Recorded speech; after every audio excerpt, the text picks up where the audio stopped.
আমরা কাউকে ছোট করার উদ্দেশ্যে বলছি না,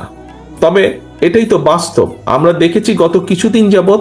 সমাজের অনেক ব্যক্তি অনেক সংস্কারের বিষয়ে কথা বলছেন, যারা 3 মাস বা 4 মাস বা এমনকি 5 মাস আগেও 6 মাস আগেও যারা সংস্কার নিয়ে কোনো কথা বলেনি। কিন্তু বাংলাদেশ জাতীয়তাবাদী দল, আপনাদের দল বিএনপি এই সংস্কারের কথা আজকে থেকে 2 বছর আগে বলেছে, যখন আমরা জানতাম না স্বৈরাচারের পতন কবে হবে, কবে স্বৈরাচার পালিয়ে যাবে এই দেশ থেকে, এরকম যখনও পরিষ্কারভাবে আমাদের সামনে কিছু ছিল না, আমরা সেই সময় বলেছি। অর্থাৎ বিএনপি সত্যিকার ভাবে যে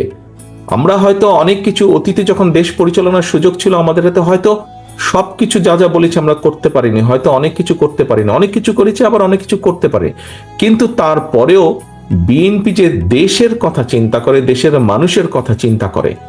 এবং চিন্তা করেই যে এই যে 31 দফা বা সংস্কার